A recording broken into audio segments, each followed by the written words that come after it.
예수님 사역의 요한복음에 의하면 아주 가장 그 초기 부분이었다고 합니다. 오늘 예수님께서 요한복음에서 소개하는 첫 번째 기적을 일으키시는 그 장면입니다. 갈릴리 그 가나에는 혼인 예식이 있었다고 합니다. 예수님과 어머니 모친 마리아도 함께 참석하시게 되었습니다. 그런데 이 준비가 부족했는지 아니면 사람들이 예상보다 훨씬 더 많이 왔는지 포도주가 많이 부족했다고 합니다. 여러분, 혼인잔치와 포도주 무엇일까요? 예수님께서는 하나님 나라와 당신의 개방적인 그 식탁 교제를 과연 신랑이 함께하는 혼례의 잔치로 비유하신 적이 있습니다. 마가복음 2장 18절부터 나온 이야기죠. 여러분, 유대인들에게 혼례란 무엇입니까? 만고의 인류 문화에서 결혼이란 무엇입니까? 우리 두 주 있으면 우리 조한재 안수 집사님하고 유계옥 집사님 댁에 장녀 미정양이 결혼을 해요.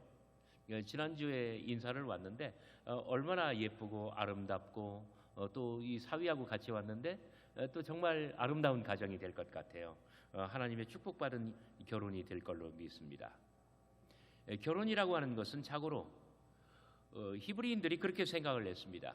종말 때의 어떤 메시아 시대를 상징합니다.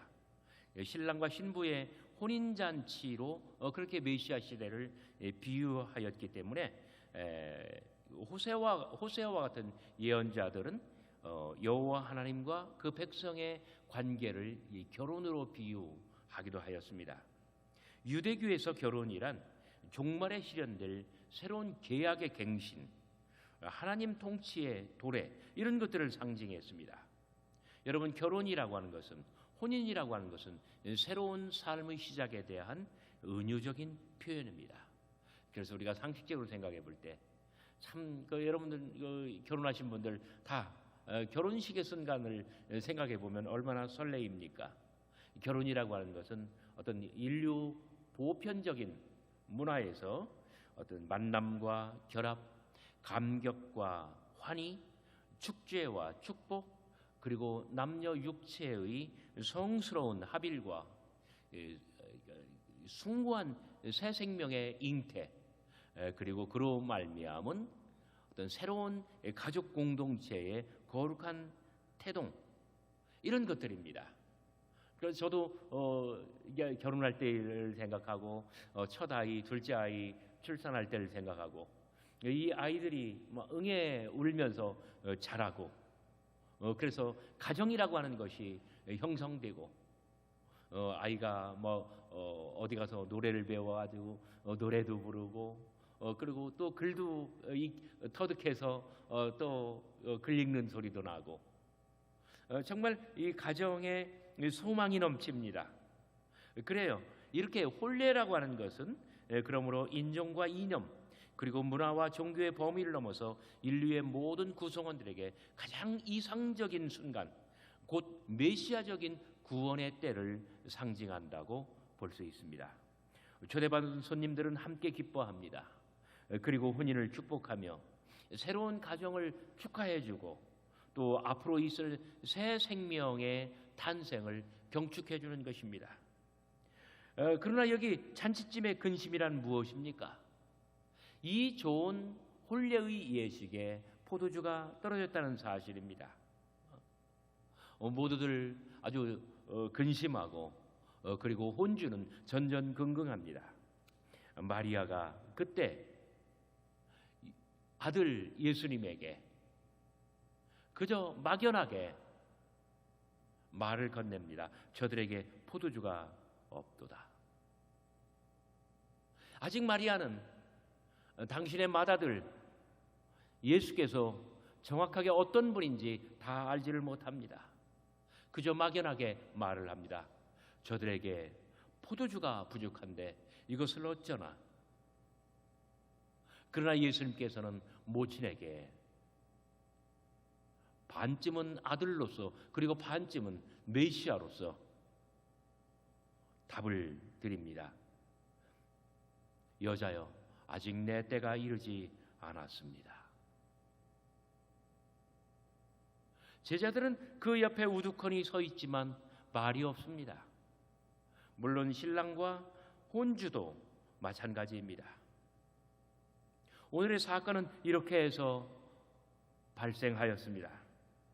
사랑하는 성도 여러분, 위기의 때 기적을 일으키고 기쁨을 더하는 것은 무엇입니까? 불가능의 상황에서 예수님의 시간을 가져오는 것은 무엇입니까?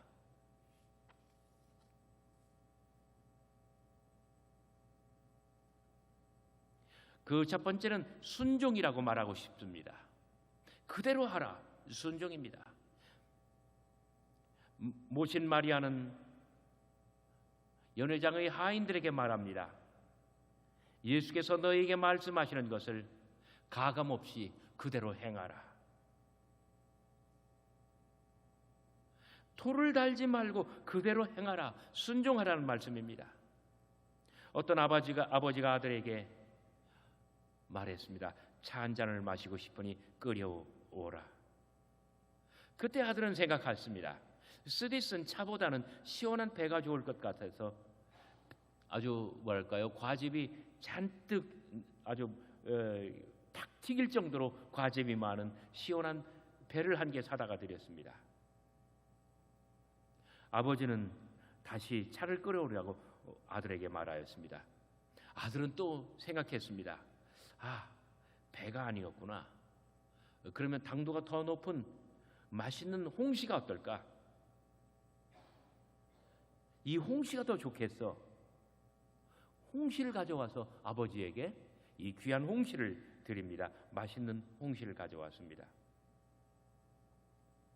아버지는 화가 났습니다. 너는 어찌 내가 요구하는 것은 주지 않고 내가 원치 아니하는 것만 가져오느냐? 순종이라고 하는 것은 말씀하시는 것을 그대로 실천하는 것입니다. 예수께서는 하인들에게 말씀하시기를 항아리에 포도주를 담으라 하지 아니하고 물을 가득 채워 넣으라 하십니다. 정결례 항아리에 물을 채우라 하실 것입니다. 하인들은 생각할 수 있습니다. 물은 또 뭐에 쓰려고? 우리에게 필요한 것은 포도주인 것을. 그러나 하인들은 예수님의 말씀에 토를 달지 말고 항아리에 물을 채워야 합니다. 유명한 아시시의 성자 프란시스의 이야기입니다. 성 프란시스에게 어느 날 제자가 찾아와서 말씀을 드립니다. 선생님의 제자가 되어 여기서 신앙의 수련을 쌓고 싶습니다.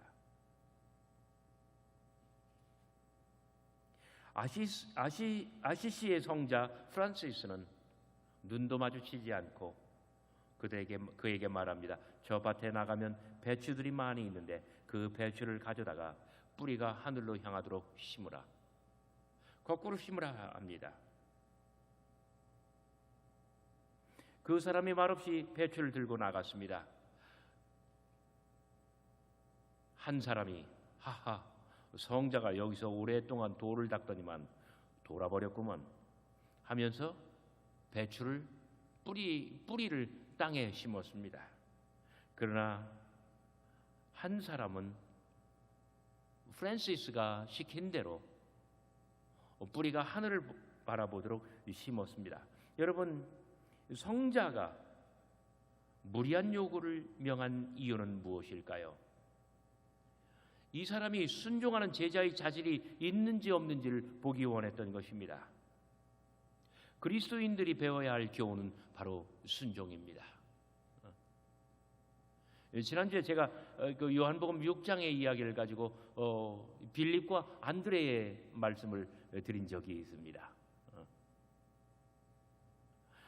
빌립은 자신의 계산대로 이것은 불가능하다 했지만, 그러나 안드레는 예수님의 기대, 예수님이 원하시는 것, 예수님의 의지를 확인한 이상 어딘가에 열쇠가 있다, 어딘가에 해결책이 있다 생각하고 그 말씀을 순종하며 마침내 그 해결책을 찾아내지 아니하였습니까? 어느 임금이 신하의 순종을 시험하기 위해서 세 신하를 불렀습니다. 그대들은 못에 물을 길어 항아리에 채우라. 그런데 항아리마다 깨져 있었습니다. 두 신하는 포기하였습니다. 오직 한 사람의 신하만이 임금님의 어명을 지켰습니다. 연못에서 끝까지 물을 길어다가 깨진 항아리에 물을 붓습니다. 마침내 연못에 물이 없어지고 바닥이 났습니다. 그때 바닥에는 번쩍이는 빛나서 번쩍거리는 금덩어리가 하나 있었다고 합니다. 신하는 이 금덩어리를 가져다가 임금님께 바칩니다. 더 이상 물이 없어 항아리에 물을 채울 수가 없지만 소신은 이 금덩어리를 발견하였나이다. 임금님은 기뻐했습니다. 이 금덩이의 임자는 충성심이 가득한 그리고 끝까지 순종한 그대의 것이 되리라. 여러분, 순종이 제사보다 낫다고 합니다. 모신 마리아가 예수님께 저들에게 포도주가 부족하도다 말하였을 때 예수께서는 대답하였습니다. 여자여, 나와 당신이 무슨 상관이 있나이까? 여자여, 나와 이 일이 무슨 상관이니까? 아직 내 때가 이르지 아니하였나이다. 그러나 어머니는 하인들에게 말씀을 전합니다.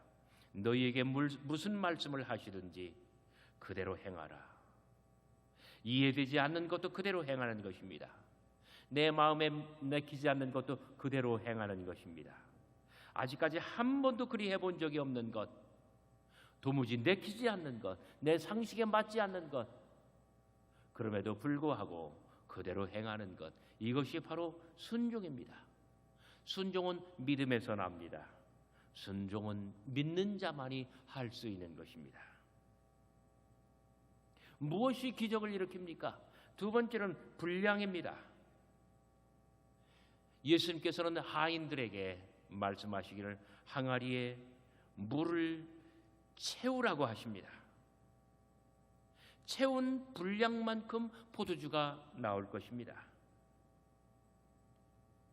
믿음에서 난 순종의 분량이 악어까지 가득 차게 되면은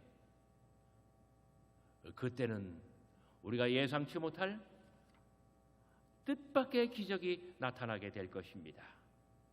여러분, 예수님께서는 항아리에 물로 아구까지 채우라 하십니다. 아구까지 채운다는 것은 가득 채우라는 것입니다.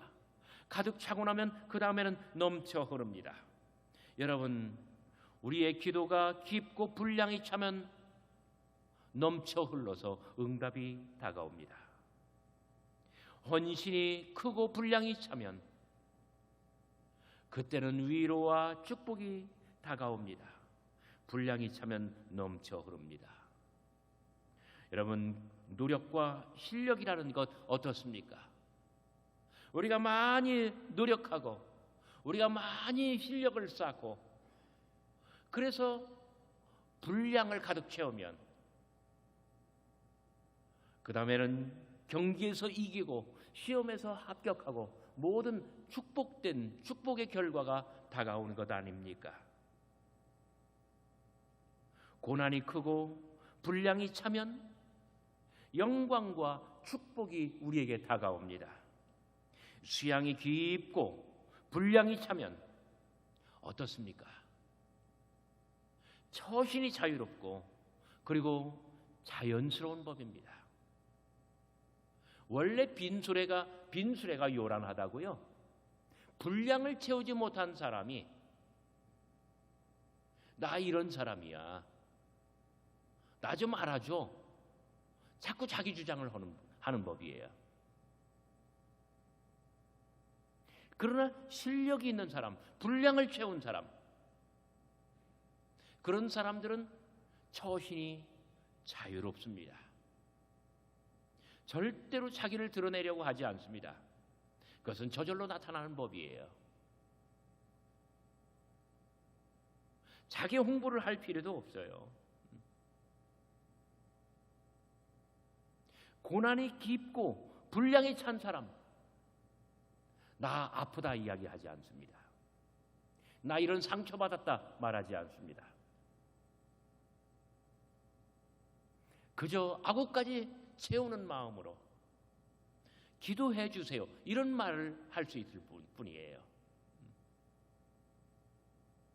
그렇습니다. 무엇이든지 분량이 차면 그 다음에는 결과가 나타납니다.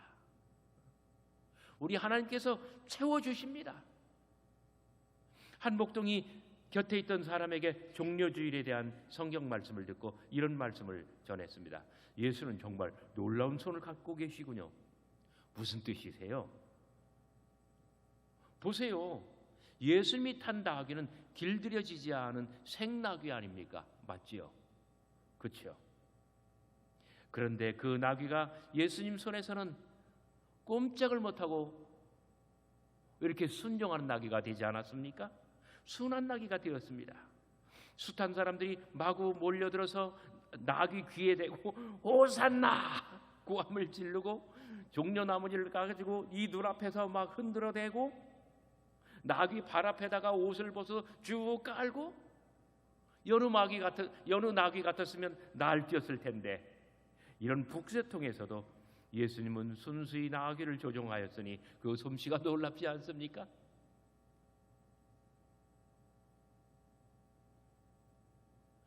저는 정말 마태복음 21장, 마가복음 11장에 있는 예수님의 입성하는 장면에서 어린 나귀와 예수 그리스도의 이야기를 읽으면 제가 한 마리 나귀인 것 같아요.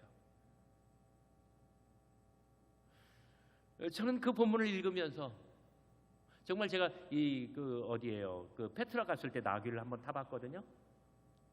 나귀 탔는데 얼마나 이게 나귀가 막 사납게 흔들리는지 몰라요. 저는 이 나귀가 저와 같은 사람이라고 생각을 했어요. 예수님께서 이 나귀를 길들이시는데 이 나귀가 순종합니다. 이렇게 날뛰는 생나귀 같은 나조차도 우리 주님께서 당신의 손으로 어루만져 주시고 내 마음 만져주시고 나를 고쳐주실 때에 나에게도 어떤 그 믿음의 수양이 분량을 채우고, 그래서 믿음의 수양이 쌓일 수 있지 않을까 기도하게 되었습니다. 사랑하는 성도 여러분, 믿음의 수양도, 어떤 헌신의 정도도, 우리의 기도도, 우리의 노력도 분량을 아구까지 채우면 우리 주님 오르만져 주시는 손길에 의해서 가장 좋은 결과가 나올 줄 믿으시기를 바랍니다. 우리 호서대학교에도 참 고난의 분량을 많이 채운 것 같아요. 뭐 최고 정점까지 쳤다고 할까요? 아니면 최고 저점까지 찍었다고 할까요? 시련과 고난을 아구까지 채웠으니 우리 하나님께서 영광의 순간, 부흥의 순간을 주실 줄 믿으시기를 바랍니다. 사도 바울이 목회할 때에 고린도 교회에는 스데바나라고 하는 성도가 있었습니다. 바울은 지금 에베소에 있고 아드리아 해협을 건너서 에게해를 건너서 저쪽 고린도에는 지금 고린도 교회가 있습니다.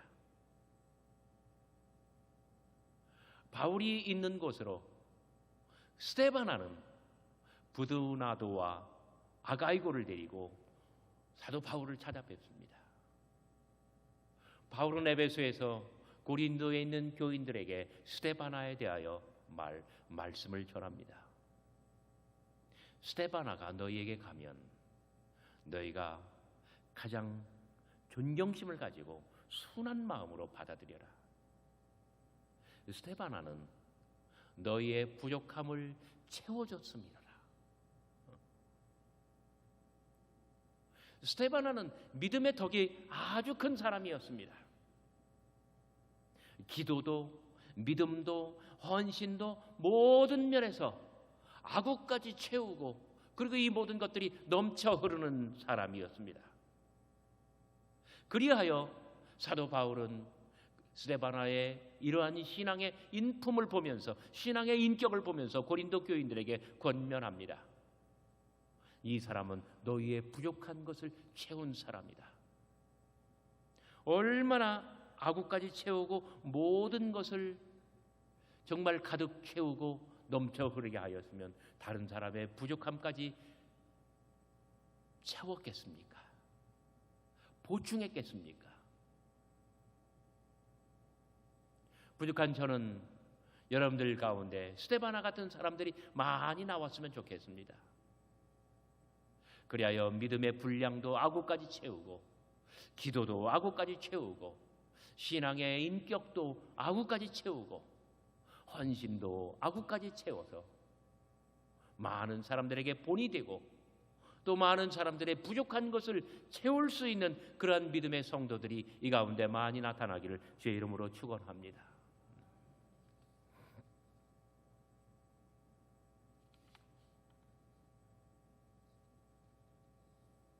마지막으로는 질서입니다. 예수님께서 하인들에게 물을 길어다가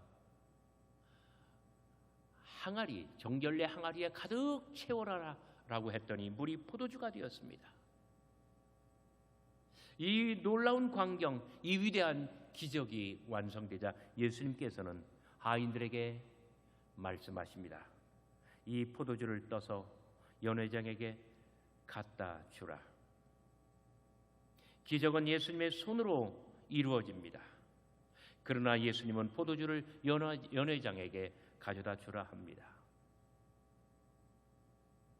당신이 포도주를 들고서 생색을 내시는 게 아니라 연회장에게 가져다 주라고 합니다. 믿음은 질서를 해치지 않냐고 오히려 질서를 세워줍니다. 사도 바울도 고린도전서 14장 40절에 모든 것을 적당하게 하고 질서대로 하라 권면합니다. 그 고린도전서 13장 14장이요 12장부터 14장까지가 전부 다 은사예요. 교회에서 은사를 많이 받은 사람들이요 막 방언하고 입신하고 뭐 통변하고 뭐 별의별 은사를 받은 사람들이 교회의 질서를 해칠 때가 참 많아요. 제가 보스턴에서 목회할 때 어떤 젊은 목사님이 한국에서부터 보스턴으로 왔어요. 원래 제가 가르쳤던 사람이에요. 그런데 이 사람이 은사가 많아요. 뭐 한번 막 이렇게 마이크 잡고 기도를 인도했다면요 입에서 오토바이 소리가 막 한 2시간 동안 쉬지 않고 나와요. 뭐 블라블라블라블라블라 해가면서 막 기도를 하는데 이민교회는 좀 이게 이 토대가 허약해요. 그러니까 교인들이 넘어가는 거예요. 그러면서 이 교회를 저로부터 뺏으려고 이 별별 수단을 다 써요. 그러니까 교인들 거의 다 넘어갔어요. 여러분 제가 물렁해 보여요? 아니면 조금 강단이 있어 보여요? 그런 거 물어보지 마세요. 대답하기 곤란해요. 제가 호락호락하지 않은 사람이거든요. 교인 정말 절반 잃어버릴 각오로 그때는 하나님의 교회를 지키기 위해서 전면전에 들어가는 거예요. 왜 은사를 받은 사람이 하나님의 교회에 질서를 세워야지 반대로 교회에 분란을 일으키고 이 불을 지르냐 말이에요.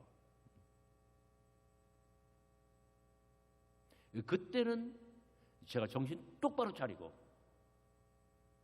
반듯하게 서서 하나님 앞에 헌신 기도를 드리고 이제 제 자신을 다 바치겠습니다 하면서 교회를 사수하게 작업에 들어갑니다.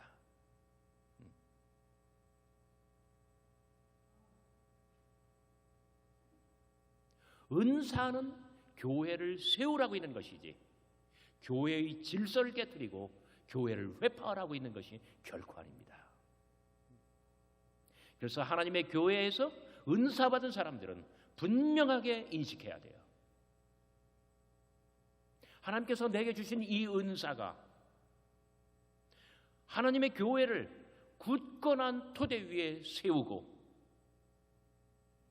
정말 그리스도의 영광스러운 몸으로 세우는데 이바지해야지. 엊그저께 만난 어떤 사모님, 저희 호서대학교 연합신학전문대학원에 와서 석사도 하고 박사도 하신 분이에요.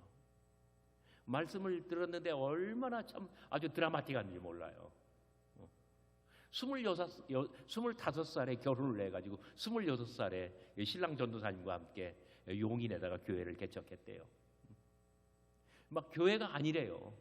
그냥 누에고치를 기르는 그 누에집인데 이름하여 잠실입니다. 교회 같지 않은 거예요. 그런데 26살짜리 이 젊은 사모가 교인이 단 한 명도 없으니까 아기 한 명 데리고 뱃속에 아기 한 명 넣고 다니면서 사람들 모이는 데 가서 눈물로 호소를 하는 거예요. 저희 교회 한 번만 와주세요. 저희 교회 한 번만 와주세요. 한 반년 되니까 한 30명이 모여들더래요. 간판도 없고 십자가도 없고 뭐 교회 같지도 않은데. 그런데 어느 날 권사님이 왔대요. 자기는 26살인데 60다 된 권사님이 왔대요. 하나님께서 나를 보내셔서 이 교회로 왔다. 그러더니 전도사님은 막 이렇게 떠받드는데 자기는 위아래로 5번 정도를 훑어보더래요. 뭐 이런 것이 다 있나는 식으로. 자기가 전도에서 온 사람이니까 반갑게 문에 서서 어서 오세요. 안녕히 가세요. 다음 주에 또 오세요라고 하면은 무슨 다방 레지도 아니고 해가면서 자기를 무시하더래요. 어느 날 전도사님을 끌고 나가더니 서울 갔다 오더래요. 전도사님이 밤에 집에 돌아오셨는데 머리끝부터 발끝까지 완전 딴 사람이 되어 왔더래요. 결혼할 때 자기가 준 폐물, 양복, 구두 다 없어지고요. 완전히 사람 바뀌어 왔더래요. 묻지 않았대요. 그런데 어느 날 그 권사님이라는 분이 전도사님은 크게 목회할 사람인데 저 사모 때문에 안 된다고. 결혼 잘못했다고. 사모 좀 집에 가 있으라고. 그래서 집에 갔대요. 평택에서 용인에서요 제일 큰 그 캐리어 가방에다가요 자기 옷, 애기 옷 1년 내내 입을 옷 다 들고 거기에서 정말 용인에서 수원까지, 수원에서 이 서산까지, 서산에서 태안까지, 태안에서 안면도까지 제가 순서를 정확하게 지금 외워서 말씀드리는 거예요. 그 아기를 들쳐업고 또 아기 배 안에 하나 있고 그 캐리어를 가지고 얼마나 어렵게 친정에 간 거예요. 보통 친정에 가면 한 이틀 3일 있다가 나가는데 다시 돌아가는데 2주 석주가 돼도 안 가니까 친정 아버지가 물어보더래요. 너 여기에 왜 왔느냐? 왜 어찌 돌아가지 않느냐? 그래서 가장 부드럽게 말씀을 드렸대요. 그 목회에 조금 짐되지 않으려고 제가 조금 피해 있는 것입니다. 또 친정 아버지가 단박에 알아차리더래요. 그다음에 막 분연히 일어나시더니 캐리어를 번쩍 들어서 마당에 팽개를 치면서 너 똑바로 듣거라. 가서 호적을 정리하고 돌아오면 내가 너 죽을 때까지 평생 책임져 주는데 그렇지 않으면 돌아가라. 호적 정리할 자신 없으면 돌아가라. 그래가지고 울면서 집으로 돌아갔대요. 그리고 교회로 돌아갔대요. 교회로 돌아갔더니 야 재직회를 한다고 하더니 그 권사님이 전체 교인들 다 자기 집으로 불러들여요. 그러면서 막 이 교회 분란을 조장하는데 그렇게 눈물로 전도해서 데려온 30명 다 내보내고 3명 남았대요. 그래서 주중에 자기가 그 권사님을 찾아갔대요. 권사님, 나 드릴 말씀이 있습니다. 권사님께서 말씀하시기를 하나님이 보내셔서 왔다고 했길래 나는 묻지 않았습니다. 권사님이 어느 신학교를 나왔는지, 어떤 근거로 하나님께서 보내셨다고 말했는지 묻지 않았습니다. 우리 신랑 머리끝부터 발끝까지, 내 결혼 반지까지, 내가 준 폐물까지 다 없어졌을 때 나 묻지 않았습니다. 그런데 왜 교회에 와서 분란을 일으키고 이 난리를 죽이십니까? 여러분들 지금부터는 좀 방송 편집하시기 바랍니다.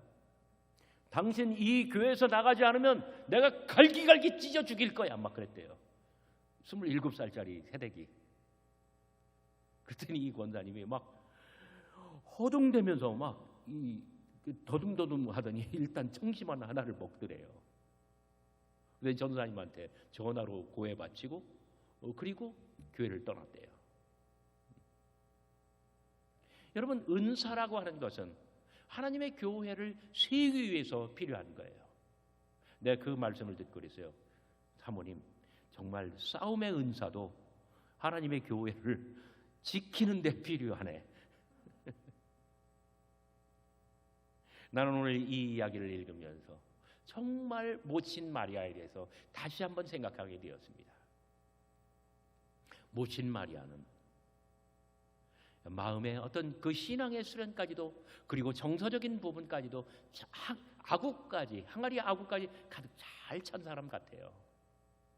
그래서 이 모든 기적을 준비하는데, 여러분 나중에 예수님의 비유들을 보세요.